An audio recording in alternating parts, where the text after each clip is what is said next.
Dans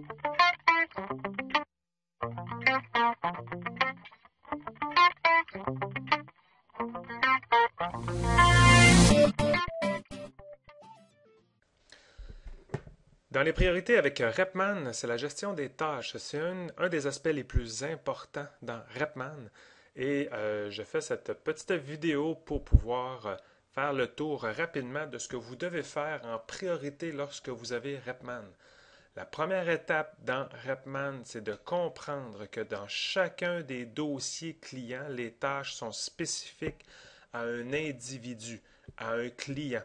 Donc, si j'ouvre un client avec des tâches, par exemple Joanne Ambridge, on va aller voir ici en cliquant sur Joanne Ambridge, je suis en mesure de constater que dans le dossier du client, ça c'est la section dossier du client, il y a des tâches. À ne pas confondre avec cette section tâches ici, dans lequel tâches ici sont les tâches de l'ensemble de tous les clients que vous avez dans votre base de données. En fait, quand vous voulez consulter les tâches de votre base de données, vous allez là. Et quand vous voulez ajouter une tâche ou gérer le dossier des tâches d'un client, vous allez dans le dossier du client comme tel. Et c'est dans cette section-là que vous pouvez aller vérifier en cliquant sur Nouvelle tâche les tâches qui sont déjà préenregistrées dans Repman pour vous assurer d'être le plus rapide possible.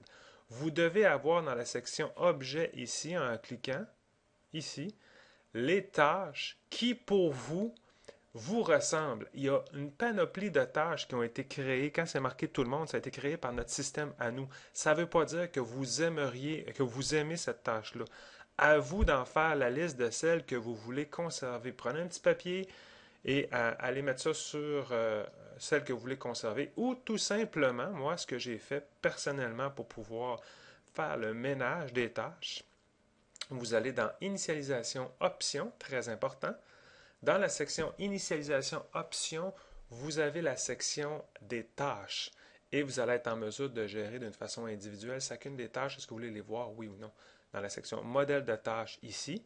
Alors, tout ce que vous auriez à faire, c'est de passer au travers de chacune des tâches en disant, par exemple, si je clique sur la première en haut, vous cliquez sur la première en haut, vous cliquez sur Modifier, et la tâche apparaît à l'écran ici. C'est cette tâche-là qui est automatisée dans le système. Et là, visible dans ma liste de modèles, oui ou non. Et si vous ne la voulez pas, c'est marqué non. Donc, automatiquement, cette tâche-là va disparaître. Elle existe encore dans le système, mais elle n'apparaîtra pas lorsque vous allez marquer nouvelle tâche.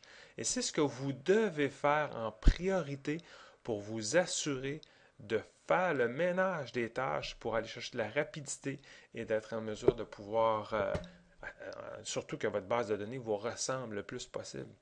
Alors, ceci aussi, c'est dans cette section-là que vous pouvez créer les tâches qui vous ressemblent. Par exemple, si vous voulez créer une tâche dans la section client, vous avez juste à highlighter le premier en haut, cliquez sur Ajouter.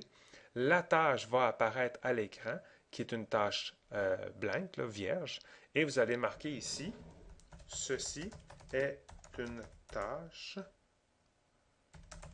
pour, par exemple, faire telle affaire.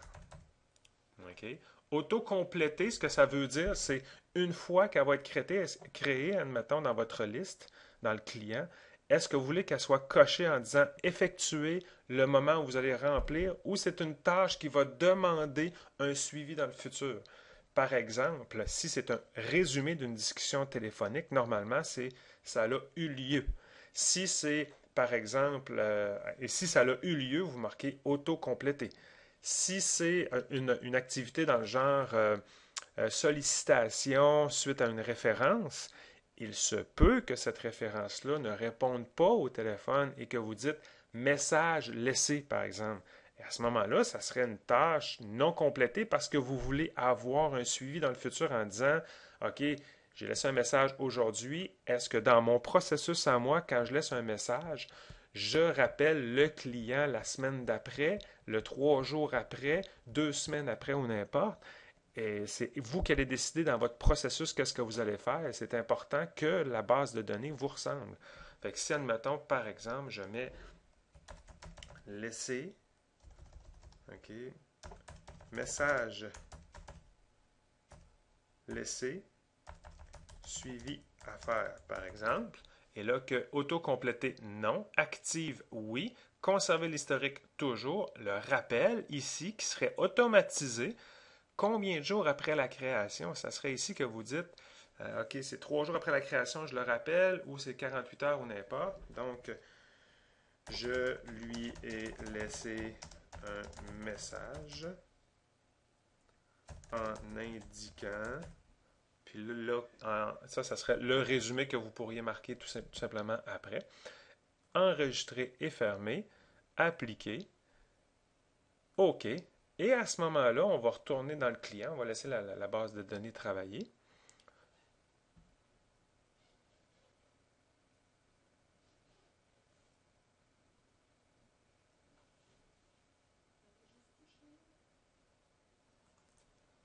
Alors, si on continue ici dans le dossier du client et que je vais voir dans la tâche et j'ajoute une nouvelle tâche, là, je sais que j'ai créé message laissé. Fait que tout ce que j'ai à faire, c'est de peser sur le MES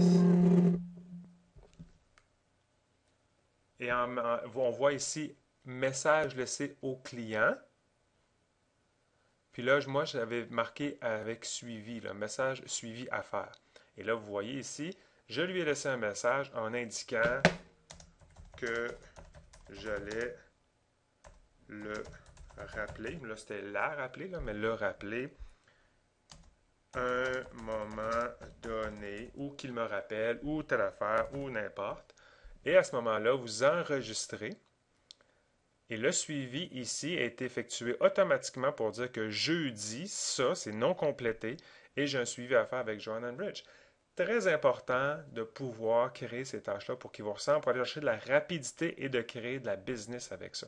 C'est ça la question, la gestion des tâches pour pouvoir faire le ménage là-dedans et que vous puissiez avoir réellement celles qui vous ressemblent et c'est très, très, très important.